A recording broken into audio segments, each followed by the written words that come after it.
Hi everyone, welcome back to Biological Psychology. Today we are going to talk about Chapter 16, which is going to be focused on motivation.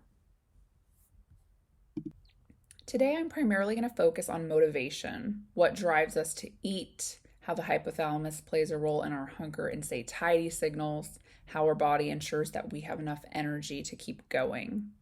Glucose is our primary energy source for the brain, and we're going to talk about how important glucose is. So, about 20 to 25% of our body's glucose goes to the brain, and the brain actually requires at least 130 grams of glucose per day. So, this is primarily obtained through diet, which we'll talk about in a little bit. But only a few minutes of glucose deprivation can actually lead to a loss of consciousness or coma, and this is eventually followed by death if glucose levels are not restored. So it's really important that we're eating our carbohydrates or starches that are going to break down into glucose in the body. And one primary reason that the hypothalamus is involved in eating behavior and ensures that we're motivated to eat is so that we can keep our glucose reserves at a very sufficient level, so that we always have plentiful energy to utilize during sympathetic nervous system activation and other important responses. So, of course, glucose can be obtained through diet. Glucose can be obtained through many sources, but unfortunately, in the typical American diet that's notoriously known as the Western diet, key glucose sources come from refined carbohydrates. So, over half of the typical American diet has calories that are provided from processed foods. And if you're not familiar with processed foods, these are foods like bread, pasta, pastries, candy that all go through some type of processing, where sometimes proteins can be denatured, nutrients can be washed out, and they actually have to be fortified with minerals and vitamins after because they lost those vital components during the processing of the food.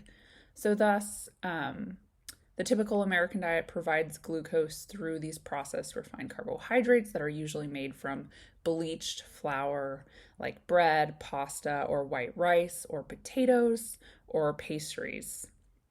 Also, key sources of glucose, of course, include candy or sugary drinks. Even some of the drinks that we consume every day that we don't think are high in sugar can have a high glycemic load. One example I'll use, I recently did some research on oat milk, which actually has a very high glycemic load, meaning it has the ability to quickly increase your blood sugar levels, and that's due to the way that the oats are processed. So in order to create oat milk, the oats are processed differently. That makes this beverage very high in its glycemic load, which is different from oatmeal, because if you consume oatmeal, it's higher in fiber and it actually can reduce blood sugar levels, which we can talk about later on. But essentially, these high glycemic load foods can quickly boost our blood glucose levels. So let's talk about that more. So, the glycemic index is this scale that researchers and scientists use to assign a numeric score to a food based on how quickly it can spike blood sugar. So, typically, you don't want to have very rapid increases of blood sugar. It's important to eat foods that are going to slowly increase blood sugar because that's going to aid in a healthier digestion. And it's going to prevent diseases like diabetes mellitus type 2. Foods on this index are ranked on a scale of 0 to 100, with pure glucose, which is just sugar, given a value of 100. So, for example, if you just consumed a teaspoon of granulated sugar, that value would be 100. The lower a food's glycemic index, the slower blood sugar actually rises after eating that food. So, a great example of this would be oatmeal with blueberries. This is a very high fiber food, and so thus this is actually going to aid in that slow progression of blood sugar levels rather than that rapid spike that could contribute to diseases such as diabetes mellitus type 2. Unfortunately, the more processed food is, the higher its glycemic load usually is. Whereas the more fiber or fat that's in food, the lower its glycemic index likely is. So, for example, this pasta up here probably has a very high glycemic load due to the flour that's used and due to the processing. So, it's really important to choose foods that have a lower glycemic load. I hope you guys can take this opportunity to actually look at some of your favorite snacks or meals and research the glycemic load of those foods to see if you're preventing those massive spikes in blood sugar after you consume a meal. So, in order for the body to prevent insufficient glucose levels, we need to store energy sources. Now, of course, we need to make sure we have sufficient amount of glucose. Earlier, when I was talking about the typical American diet or Western diet, I was talking about these high glycemic load foods that are unfortunately providing us with too much glucose. Too much glucose can increase disease risk, but it is important to maintain glucose levels and make sure that you have sufficient amounts of it. Carbohydrates are thus a very important aspect of diet. When we take in food, glucose is broken down from starches. And when glucose is in the body, it needs to be shuttled to storage sites. Later, we're going to talk about insulin and how insulin plays an important role in this shuttling of newly created energy. But glucose is broken down into subtypes, including glycogen, which is stored in the liver and in the muscle, and in triglycerides, which is stored in adipose tissue. So essentially, glucose needs to be broken down into these subtypes for long-term storage. You could probably guess that the parasympathetic nervous system is activated during this prandial state after a meal. Remember, the parasympathetic nervous system is a subtype of the autonomic nervous system that plays a role in rest and digest. During the prandial state, we need to take our newly synthesized glucose and store it so that we can retrieve it when we need it during potentially the sympathetic nervous system response. Thus, it's important that the body can take this newly created glucose and store it in these other areas of the body, like the liver, muscle, and adipose tissue. The process in which we store energy sources is referred to as anabolism. Remember, this occurs during the prandial state. This is storage of new energy after a meal, after you've consumed a large meal. So when the intestines are full, those absorbed nutrients are taken in, and we'll focus on glucose. Glucose is then broken down into these two subtypes, which we've talked about before, including glycogen, which is thus stored in the liver and skeletal muscle, or in the form of triglycerides in our adipose fat tissue. You've probably heard of fatty liver disease and non-alcoholic fatty liver disease. If you consume too high of levels of maybe saturated fat or omega-6 or trans fat, those fatty acids can actually be stored in the liver. This can create too many adipocytes or fat cells in the liver and lead to fatty liver disease and eventually cirrhosis of the liver. If the liver has too much fat, it can't process and remove all of the bad things that go in our body. So thus it's important to make sure you maintain liver health.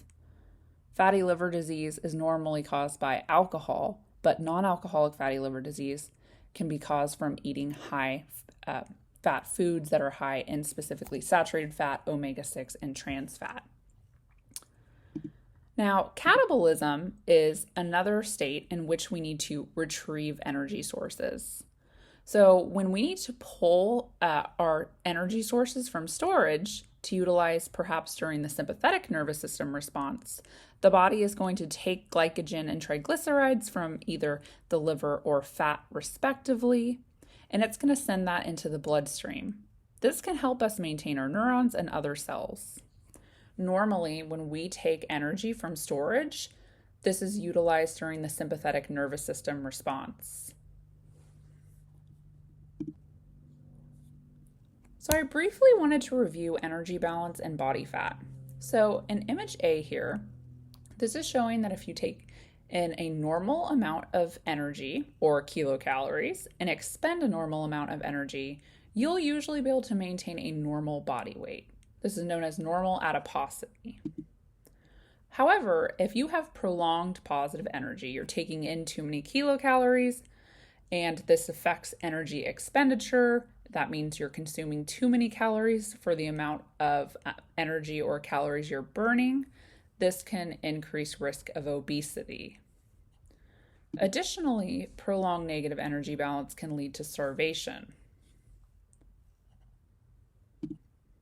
Body weight is normally very stable, and we know that the hypothalamus is the master regulator of homeostasis in the body.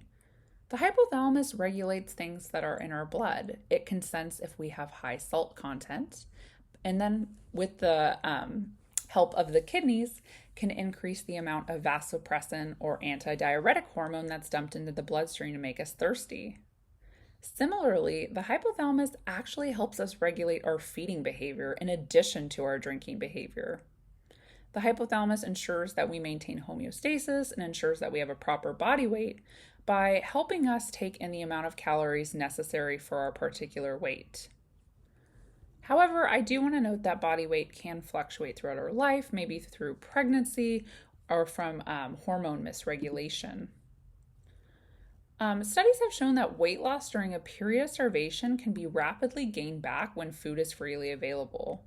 But interestingly, in animals that are force-fed, they will gain weight, but as soon as they have a chance to regulate their own food intake, they can go back to a normal, healthy body weight.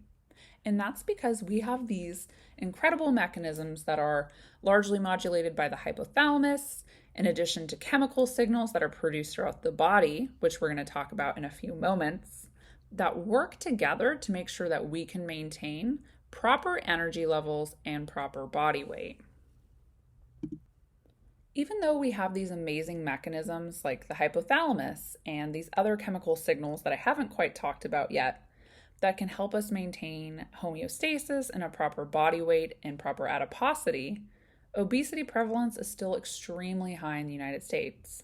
Over 72% of adults in the United States are considered overweight or obese. And I thought I'd share some recent data with all of you. What's really surprising to me is that obesity prevalence has increased very much so since 2011. This map is going to show us how obesity prevalence has increased throughout the last few years. And as you can see, from 2011 to 2018, these darker colors that are orange or red are demonstrating states that have a higher obesity prevalence, whereas the states that have green or yellow have lower rates of obesity prevalence. And as you watch this map change, you can see that the states that have higher obesity prevalence, shown here in red and orange, are largely on the East Coast. This is a much larger population of people that are reporting obesity compared to those in 2011. So this is an epidemic that is continually growing. And unfortunately, in these areas, there could be many factors that are contributing to obesity. Poor education on nutrition and health and exercise, but also just accessibility in general. It's very unfair that healthy food is so expensive, and unfortunately, many people can't even consume healthy food if they'd want to because they either live in food deserts where they don't have proper access to whole, clean ingredients and unprocessed foods. These food deserts in America, there are over 600 different food deserts, and people who live in them typically don't have access to healthy groceries and only have access to fast food restaurants. Not only is access to food difficult to come by in some of these areas, but healthy food in general is just very expensive, and fast food allows people to have an energy-dense meal at a fraction of the cost. But this will end up costing them major health consequences in the future. We need to do better as a country to make sure that we can try to provide more health education for people, but to also make healthy food more accessible to those who can't afford it. And that's a huge passion of mine. If you look at these two maps, These are both showing obesity prevalence and age-adjusted Alzheimer's disease death rates in the US in 2021 and 2022. I wanted to point this out because the CDC recently reported this, and you can see a large overlap between states that are struggling with high obesity prevalence and high Alzheimer's disease death rates. An increase in body weight and body mass index, also known as BMI, is associated with Alzheimer's disease. And interestingly, midlife obesity is now the number one modifiable risk factor for sporadic Alzheimer's disease. Obesity prevalence is largely more prevalent in a population of middle-aged adults aged 45 to 54. So all states and territories here had an obesity prevalence higher than 20%. So this was more than 1 in 5 adults. Interestingly, if you look at these states that have higher obesity prevalence, so these are in these darker colors, this red and orange color, compared to the states that have higher Alzheimer's disease death rates, so this darker purple and pink colors, we can see some overlap in the South and Midwest. So thus, midlife obesity is the number one modifiable risk factor for Alzheimer's disease, and scientists predict that a large percentage of Alzheimer's disease cases could be prevented by targeting modifiable risk factors like midlife obesity. Thus, it's really important to provide this education and to try to prevent midlife obesity, to prevent comorbid diseases like Alzheimer's disease. As I mentioned before, in food deserts, people don't have access to clean ingredients and unprocessed foods. Rather, the typical American diet that is notoriously known as the Western diet is extremely high in animal-based products. These are very processed as well. Most of the animal products that we're consuming, like processed meat, unfortunately have preservatives and chemicals like nitrates. And sometimes we don't even know how these animals are cared for during their life. In addition to animal-based products, high-fat dairy products and refined vegetable oils provide saturated fatty acids, omega-6, and cholesterol. So the majority of fast food restaurants are utilizing these refined oils. These are refined vegetable or seed oils, many of which are very high in saturated fat or omega-6. So for example, this could include safflower oil, sunflower oil, canola oil, palm oil. Restaurants aren't using healthy fats like extra virgin olive oil or avocado oil. Additionally, high-fat dairy products are a key part of the Western diet, and these are high in saturated fat and omega-6. Thus, it's important to try to avoid fried foods and red meat. Another key component of the Western diet is refined carbohydrates and sugar. So as I mentioned previously, these refined products have a high glycemic load.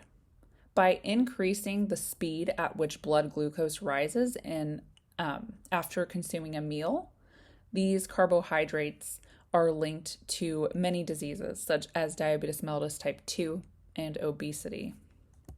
Additionally, the Western diet is extremely high in sodium. The average fast food meal usually has about 15 to 1800 milligrams of sodium, which is really terrifying. And they're full of chemical preservatives. There are so many chemicals, dough conditioners. I could go on and on about all the things that are in our processed food that we should not be consuming, but sadly it is a part of the Western diet. Interestingly, saturated fat and cholesterol are associated with an increased risk of Alzheimer's disease. And studies have found that increased consumption of animal fat and animal protein has been correlated with Alzheimer's disease development. And these two studies I cited here by Dodge and Grant, they were looking at animal fat and protein consumption in other countries of the world, like Asian countries. And specifically, one of these studies found that after fast food restaurants like KFC and McDonald's were integrated into Japanese culture, they had an over 600% increase in Alzheimer's disease cases over the course of just a few decades in Japan. So the integration of American fast food restaurants is even putting other countries at risk of Alzheimer's disease. I also want to note that refined carbohydrates, so this could be like pasta or white bread, has been shown to reduce scores on cognitive tests in older adults. So cognitive tests are a great way for scientists and researchers and physicians to look at cognition, as mild cognitive impairment is one of the very first signs of Alzheimer's disease. An impairment in cognitive tests or reduced scores in cognitive tests has been associated with higher consumption of refined carbs and sugars in older adults.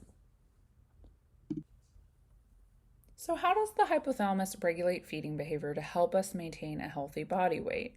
With obesity prevalence at its highest in the United States right now, it's important to understand these neurobiological mechanisms. So we've already talked a lot about the hypothalamus. Remember, we've talked a lot about the paraventricular nucleus, because the paraventricular zone of the hypothalamus is home to parvocellular and magnocellular neurosecretory cells that play an important role in hormone and neurohormone production. Now we're going to focus on some other areas of the hypothalamus. Today we're going to particularly focus on the lateral hypothalamic area. These nuclei are shown here in red, and then right below that, right here in green, is the arcuate nucleus. And all three of these areas are playing a really important role in our feeding behavior. So there are two specific areas of the hypothalamus I want to focus on. These two areas together have helped scientists create this theory known as the dual center theory of feeding. Essentially, researchers have found two on and off centers that exist in the hypothalamus that regulate feeding behavior. But I do want to note it's not that simple. We don't just have these two areas of the brain that are regulating feeding behavior. There's a lot of other chemical signaling and crosstalk between the brain and body that goes on, and we're going to talk about that later. But let's just look at this for a simple idea of how feeding behavior is turned on or off. So here in purple, we can see the lateral hypothalamus. Neurons that live in the lateral hypothalamus help us with maintaining our body weight. So if you had a lesion here in this area, this could lead to lateral hypothalamic syndrome. This is characterized by anorexia. As you can see, this rat here has a lower body weight compared to a normal healthy mouse that does not have a lesion in the lateral hypothalamus. The off center, shown here in turquoise, is also known as our satiation center, and this is the ventromedial hypothalamus of the medial zone. The ventromedial nuclei are responsible for telling the brain when it's time to stop eating. So lesions here could lead to hyperphagia or excess hunger that's characterized by obesity. Thus, these on and off centers in the hypothalamus help us to regulate when it's time to eat or when it's time to stop eating. But we're going to talk about many chemical signals that are related to these areas and how the hypothalamus is really guiding all of this with the help of other factors. So here's an example of a lesion in the ventromedial nucleus. As I mentioned before, if you had a lesion here, you could experience hyperphagia, which means excessive eating. You don't have a satiety signal that's going to tell you when it's time to stop. And as you can see, this rat has gained a very large amount of weight due to this lesion. But as I noted before, this dual center theory isn't the whole story. The hypothalamus can't act alone. It requires chemical signals that are produced throughout the body to help it regulate feeding behavior. The three signals that we're going to talk about include insulin, leptin, and ghrelin. First, we're going to talk about insulin today and how insulin is secreted by the pancreas. And insulin is a very important peptide that shuttles glucose where it needs to go. And we'll talk about that in a moment. Leptin is our satiety hormone. We produce leptin in our adipose tissue. This is where our fat cells live, our adipocytes. Adipocytes help us to produce leptin. Leptin is dumped into the bloodstream, and it can go up to the brain and communicate with areas of the hypothalamus. This is an important satiety signal, and we usually produce and secrete higher levels of leptin after we consume a large meal. This is our way of signaling to the brain that we are satiated and we've had enough to eat. And finally, ghrelin is our hunger hormone. And I always make a joke that you produce ghrelin when your stomach is growling, because ghrelin is produced by the stomach in response to hunger. Ghrelin, when it reaches the brain, will reach those areas of the hypothalamus that are responsible for turning on feeding behavior and making sure we take in enough energy. So as I noted before, the hypothalamus isn't working alone. These important appetite, eating, and satiety signals are all playing a role to ensure that we are consuming enough energy, storing energy properly, or decreasing eating behavior when we feel satiated to prevent too much adiposity or body weight. So first, we're going to talk about insulin today, which, remember, this is an essential peptide hormone. You've probably heard of insulin before. That's because insulin is usually discussed when you're talking about diabetes mellitus type 1 or 2. Insulin is an essential peptide hormone. It's in charge of shuttling glucose where it needs to go. So for example, if you consume a large meal, let's say you consume a meal that's rich in carbohydrates, you're going to have a large spike in blood glucose levels. Insulin is a peptide. And if you remember back to the very early chapters of this class, I talked about how insulin actually has to be transported by secretory granules because it's so large in size, compared to neurotransmitters that are usually transported in synaptic vesicles. But insulin is this large hormone that takes newly synthesized glucose that's broken down after starch is digested in the body, and it's going to take it in the form of glycogen or triglycerides to the liver and muscle, or to white adipose tissue, respectively. So we need insulin to be present in our bloodstream to make sure that we keep our energy levels sustainable, and to make sure that glucose actually goes where it needs to in the body so that we can store it in our fat or in our muscle or our liver. Interestingly, we actually have a classically conditioned release of insulin. Even when we see food and it's presented to us, our body starts producing insulin. Insulin is dumped into the bloodstream in the anticipation of food because it knows that it's going to take that newly synthesized glucose and put it in storage. When we consume food, we have even higher insulin release. So this is very interesting that we actually have a classically conditioned release of insulin. Now, as I mentioned previously, insulin is related to diabetes mellitus type 1 and 2. And I do want to note that both of these diseases, obesity and diabetes, are typically comorbid. So sadly, many people who develop obesity will also go on to develop diabetes mellitus type 2. The two are tightly linked together. And that's usually due to high energy consumption, so overindulging in high caloric foods, and typically foods that are processed with simple carbohydrates. These are foods that are going to have a higher glycemic load that are going to increase blood sugar. So there are two different types of diabetes.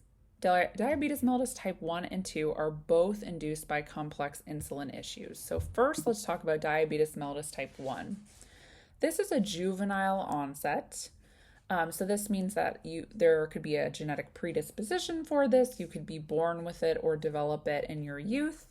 But this means your body doesn't produce enough insulin. If you're insulin deficient, you need to make sure that you treat yourself with insulin. So patients with diabetes mellitus type 1 will actually purchase and receive insulin and give themselves insulin injections to make sure that their newly synthesized glucose is properly stored and it helps them maintain proper blood sugar levels.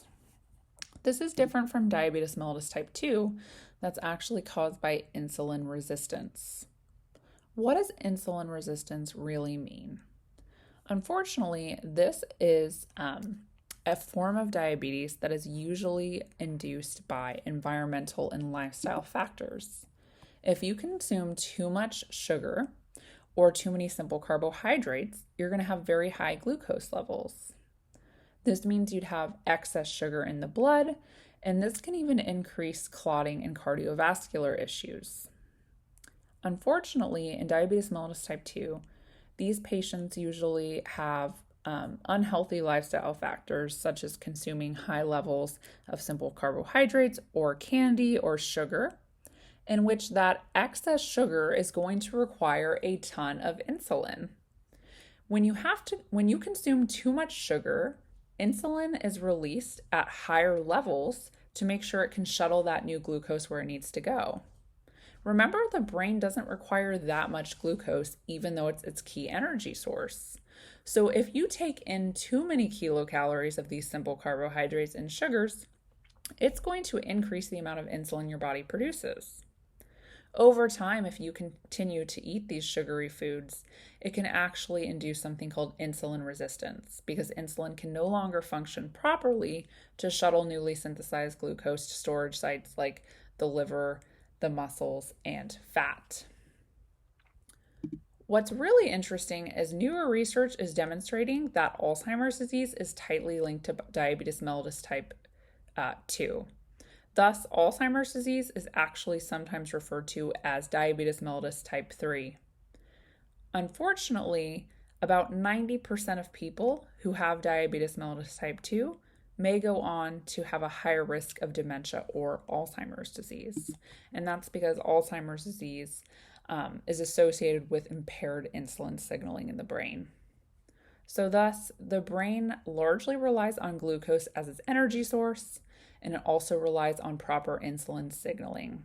It's important to take care of your body, to try to consume high fiber diets, because fiber is going to slow that spike of blood glucose levels in the blood, and it's going to ensure that you don't have insulin working overtime and prevent insulin resistance. Now that we've talked about insulin, I'm going to introduce leptin. This is the brain satiety hormone. I'm going to teach you about a type of mouse. This mouse was developed to delete a gene that codes for leptin. This mouse is shown right here on the scale. And as you can see, if you don't produce leptin, it can largely affect your body weight. As I mentioned previously, leptin is a very important satiety signal that's produced by adipocytes, which are our fat cells. Leptin can be dumped into the bloodstream and it will reach the hypothalamus and particular areas of the hypothalamus, such as the arcuate nucleus, which we're going to talk about in a little bit.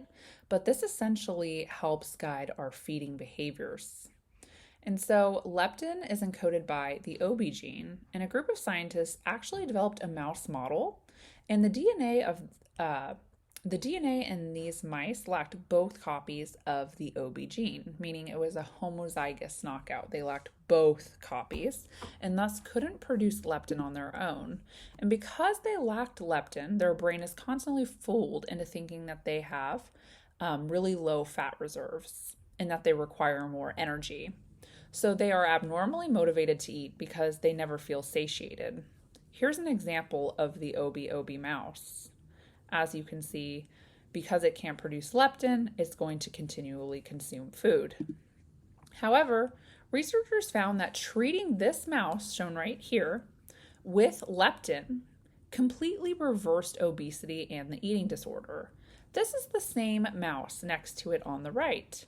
So interestingly, receiving leptin treatment reversed these side effects and allowed the animal to feel satiated. These experiments helped us realize that the hormone leptin regulates our body mass by acting directly on neurons in the hypothalamus. And these neurons that live in the arcuate nucleus release certain peptides that actually decrease our appetite. The hypothalamus is truly the master regulator of homeostasis and metabolism, and leptin is a chemical signal that works together with the hypothalamus, when we are feeling full and satiated.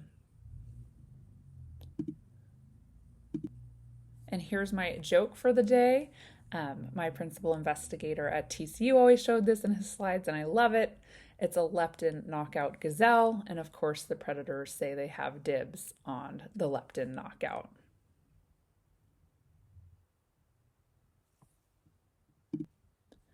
Interestingly, one other thing I wanted to note is that scientists have also found that genetically obese OB mice can get back to a normal body weight if they are surgically fused with a normal mouse. Now, this sounds kind of crazy. This process is known as parabiosis. It's the union of two different animals done by surgery. However, once these animals are connected, they share a blood supply. So if a normal or healthy mouse that produces leptin is fused with the OB mouse, the normal mouse produces leptin and thus allows the OB mouse to maintain normal feeding behavior. So interestingly, this study also demonstrated that leptin signaling is responsible for helping us maintain a normal body fat mass. So as I mentioned previously, the arcuate nucleus of the hypothalamus, shown here in green, is really important for modulating our feeding behavior. So this area of the hypothalamus is involved in many different things. It actually helps us turn on the sympathetic nervous system response and the HPA axis in response to stress to use our energy from our energy reserves. So this includes the liver, the muscle, and adipose tissue. The arcuate nucleus of the hypothalamus is going to ensure that we can take our stored energy and get it into the bloodstream to use that glucose during fight or flight. The arcuate nucleus of the hypothalamus helps elevate temperature, it releases ACTH, and increases metabolic rate. So we've already talked about how these factors are immediately increased during the stress response. So when the sympathetic nervous system is activated and we feel stressed, our body is going to respond to that stress by trying to get us away from the stressor. And it does so by elevating our body temperature, increasing our metabolic rate, increasing ACTH, which is going to go to the kidneys to produce cortisol. And we know that stress steroid is going to increase our ability to get away from a stressful situation. But we also require glucose during this response. If we need to run away from a predator, we're going to need glucose to get away from that predator. Interestingly, the arcuate nucleus of the hypothalamus is also responsible for sensing leptin levels from the blood. So when we talk about the arcuate nucleus, I'm going to talk about two different scenarios in which we either have elevated leptin levels or decreased leptin levels. So in this first example, here's what the body will do in response to elevated leptin levels. Now remember, if you have high levels of leptin, this means that your body is satiated and has enough energy. This is largely going to be elevated after a large meal. So a rise in leptin levels in the blood is detected by neurons that live in the arcuate nucleus. These neurons contain specialized peptides that they release to inhibit feeding behavior. The two peptides include alpha MSH and CART. Now, I'm not going to go into too much detail about the underlying biological mechanisms of these peptides, but what I do want you to know is that neurons in the arcuate nucleus are going to release these peptides to inhibit feeding behavior by communicating with the lateral hypothalamic area. So remember when we talked about the dual center theory, that on or off center in the hypothalamus, I said previously that there were also chemical signals involved. The hypothalamus alone wouldn't know how to turn on or off feeding behavior without the help of leptin and ghrelin. So when leptin levels are high, leptin communicates with these neurons in the arcuate nucleus. They're going to produce these specialized peptides, alpha MSH and CART, which is ultimately going to inhibit feeding behavior because we know that high levels of leptin are going to tell us that our body is satiated and that we have enough energy. Now, conversely, the body responds differently to decreased leptin levels. So remember, if leptin levels are low, we need neurons to stimulate feeding behavior because that means that we need more energy. A reduction of leptin is also detected by neurons that live in the arcuate nucleus. Now, these neurons that are responding to lower leptin levels are going to release peptides that are actually going to increase our feeding behavior. The two I want you to know include neuropeptide, NPY, and a GUI-related peptide known as HERP. These peptides will stimulate feeding behavior and turn on that center in the lateral hypothalamus for eating to begin. They activate these neurons and stimulate feeding behavior via these peptides. So let's quickly summarize leptin and the arcuate nucleus. So remember, leptin is a very important satiety hormone that's released by adipocytes after we feel satiated and when our body has enough energy. This is largely going to be occurring in the prandial state after we consume a meal. The arcuate nucleus can actually sense changes in blood levels of leptin. A rise in leptin is going to increase the activity of the peptides alpha MSH and CART. And a fall or reduction in leptin is going to increase activity of neurons that live in the arcuate nucleus at the hypothalamus, and they are going to produce NPY and a GUI-related peptide to increase feeding behavior to make sure that we get enough energy. Now, these two populations that live within the arcuate nucleus, these neurons help regulate feeding behavior and adiposity. But there are also other mechanisms that are involved, and we're going to continue talking about this on the next few slides. So the stomach wall is richly innervated by mechanosensory axons. Most of these neurons ascend to the brain via the vagus nerve. And remember, neurons that are ascending away from the body to the brain are known as afferent neurons. Now, this afferent signaling is largely modulated by transduction of the vagus nerve. The vagus nerve is this important cranial nerve that we've talked about before. If you remember, it's known as the wandering nerve because this cranial nerve innervates many organs and areas of the body, such as the stomach, the pancreas, the intestines, and ultimately these vagal sensory axons are going to communicate with the brain by activating neurons in the nucleus of the solitary tract in the medulla. These signals also affect feeding behavior. So here's a great example.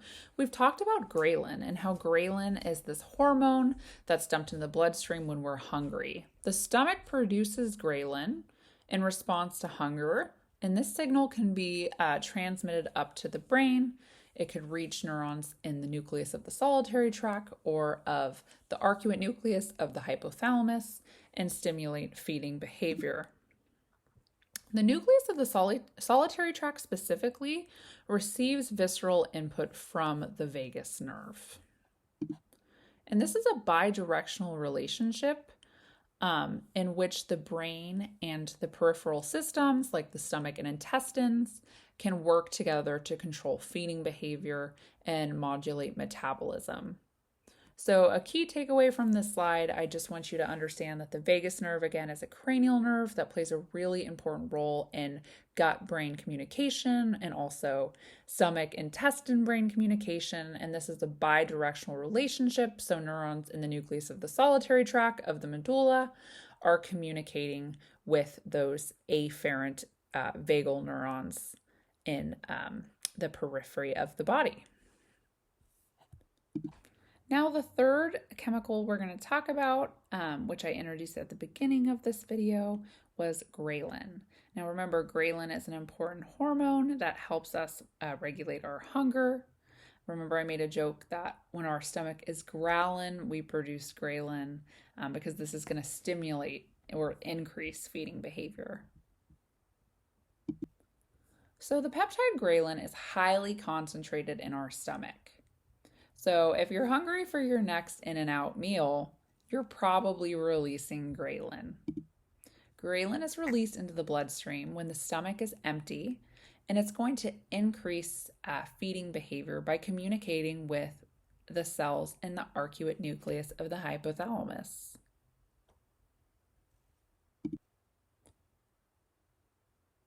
As I previously mentioned, the arcuate nucleus has specialized neurons that contain NPY and a GUI-related peptide. Remember, previously we talked about this in the context of low leptin levels. If you have lower leptin levels, these cells that live in the arcuate nucleus of the hypothalamus respond to low leptin levels by stimulating feeding behavior. Similarly, these same cells react to ghrelin. When we have high levels of ghrelin, this is strongly going to stimulate the neurons that are in charge of increasing feeding behavior. So these same neurons that recognize low leptin levels, these NPY and a GUI-related peptide-containing neurons in the arcuate nucleus of the hypothalamus, will stimulate feeding behavior to make sure that we have proper energy levels. Studies have found that sleep loss and chronic stress can affect our hormones like ghrelin and leptin. Interestingly, lack of sleep has been shown to increase ghrelin and decrease leptin release, particularly in young people. And this makes sense. When we have a bad night's sleep or we don't sleep enough, we often wake up feeling sluggish with low energy levels. When we feel more tired, our body is going to try to make up for that by increasing our energy through food. Thus, if we don't sleep enough, our body is going to increase ghrelin to ensure that we take in more calories that can be utilized for energy. This was studied thoroughly by Spiegel and colleagues in 2004. From this study, I just wanted to point out a few key results. So if we look here in this first graph on the y-axis, this is showing us leptin levels, and on this second graph, the y-axis is showing us ghrelin levels. The lines that are purple demonstrate participants who had 2 days with only 4 hours of sleep, where the green lines are demonstrating participants that had 2 days with 10 hours of sleep. And interestingly, we can see that the participants who slept more had higher levels of leptin and lower levels of ghrelin.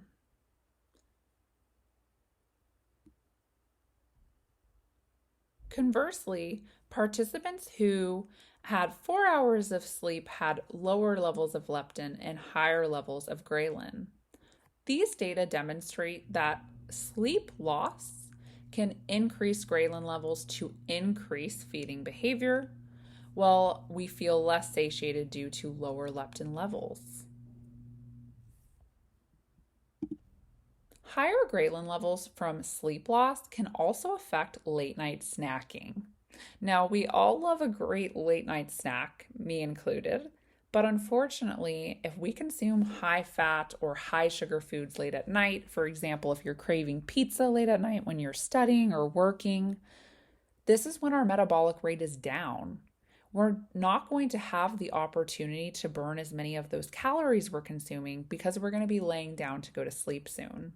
Versus when we consume food earlier in the day, perhaps an early dinner at 5:30 p.m., this is going to give us enough time to hopefully break down some of those calories from that energy we took in at dinner. So higher ghrelin levels are associated with reduced sleep and late night snacking. It's really important to actually time your meals so that you're having dinner around 6 p.m. You want to make sure you're consuming dinner when your metabolic rate is higher and you have greater ability to burn off those calories before you go to bed at night. So how does stress affect ghrelin levels? Stress has also been shown to increase ghrelin. And of course, we know that stress increases cortisol and the sympathetic nervous system activation. When our sympathetic nervous system is activated, it induces the stress response. We've talked about how the HPA axis, as shown here, is a very important mechanism in which the hypothalamus, the anterior pituitary, and the adrenal medulla of the kidneys work together to create the stress steroid cortisol. Well, interestingly, stress not only elevates cortisol levels, but it's also been shown to elevate ghrelin levels. High levels of cortisol increase our body weight and adiposity via chronic activation of the sympathetic nervous system.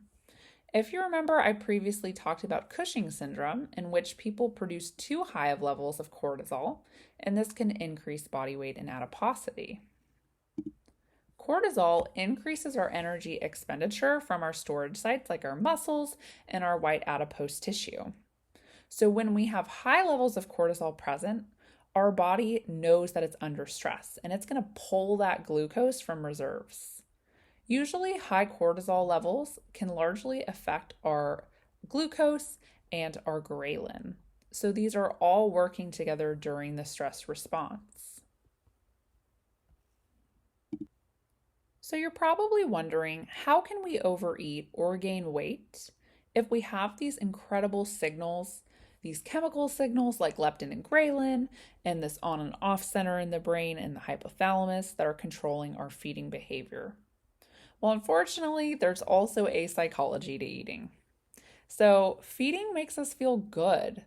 Feeding is influenced by pleasure and reward, and receiving food reward motivates us. Unfortunately, prior research has found that energy-dense, high-fat or high-sugar foods, as shown in this picture, can lead to compulsive eating in rodents. So, for example, in a prior study conducted by Johnson and Kenny in 2010, the researchers found that rats that were placed on a Western-style diet, so this was a very high-fat, high-sugar diet, triggered addiction-like neuroadaptive responses in brain reward pathways. So as the rats consumed more of that Western diet, they wanted to consume more and more every time they ate. And this compulsive behavior was shown to activate reward areas of the brain. And if you're thinking about this based on my last lectures, you're probably wondering what part of the brain would likely be involved in food reward and addictive eating behavior. Well, of course, we know that dopamine needs to be involved in this, and that's why the ventral tegmental area can actually be activated when we're consuming high-fat, high-sugar foods that bring us reward and pleasure. Based on my previous lectures, we know that dopamine is our pleasure neurotransmitter. It's released when we do stuff that makes us feel good. When you're eating warm chocolate chip cookies out of the oven, you're releasing dopamine. And this release of dopamine from food rewards largely affects the ventral tegmental area and the nucleus accumbens. If you remember, these areas are largely saturated with dopaminergic neurons, and they're involved in the reward pathway. Additional experiments in rodents have suggested that natural rewards like food and water can actually reinforce particular behaviors. So, for example, in operant conditioning, a hungry rat will press a lever to receive a morsel of food. So this is going to positively reinforce the rat's response to press the lever to receive that food reward. However, if a rat is placed on a dopamine receptor blocker, meaning this is an antagonist that's going to block those dopaminergic neuron receptors, this is going to greatly reduce their lever pressing, and they're going to have a lower desire to receive that reward. That's because dopamine is playing such an important role in reinforcing this addictive behavior with high-fat, high-sugar, energy-dense foods. We're motivated to eat energy-dense, high-fat, and high-sugar foods because of this activation of the ventral tegmental area. When the VTA is activated, it's going to increase dopamine release, which is going to bring us pleasure and happiness. However, I do want to note this really interesting phenomenon. Food scientists have actually figured out how to hijack these reward pathways in the brain. And you're probably wondering, how could they do this? This is known as bliss point. Bliss point is the optimal amount of fat and sugar calculated by food scientists and neuroscientists to enhance products. Now you're probably wondering, how could they calculate bliss point? Well, if they pull participants in for a focus group and give them the option to consume different levels of sugar, perhaps in ketchup, they can calculate the bliss point of that ketchup. So let me give you an example. Let's say participants are exposed to 4 different levels of sugar in ketchup. The first ketchup having very low sugar, and the final ketchup having the highest amount of sugar. Food scientists can conduct research and they can see people's preference for sugar levels in ketchup to enhance products for companies. Companies like Heinz, Kellogg's, Campbell's Soup, Coca-Cola hire food scientists to enhance their products to increase consumers' desire to eat these foods and increase their sales. So ultimately, Bliss Point is targeted to induce these food cravings. These large food corporations know that they can find the ultimate amount of salt, sugar, and fat to basically get us hooked to particular foods. And this is going to increase dopamine release via the VTA. Interestingly, you can read this book by Michael Moss. It was produced a few decades ago now, but it's called Salt, Sugar, and Fat. And he talks about this phenomenon in which the food industry has utilized Bliss Point to make the most addictive types of foods to keep people craving and wanting more of products. And this is sadly a way that large corporations are creating these food-like addictions and these very high-calorie, energy-dense foods. So the next time that you're buying your favorite processed snack, maybe Doritos or white bread, think about the amount of sugar that was added to that product to make you crave it and want it even more.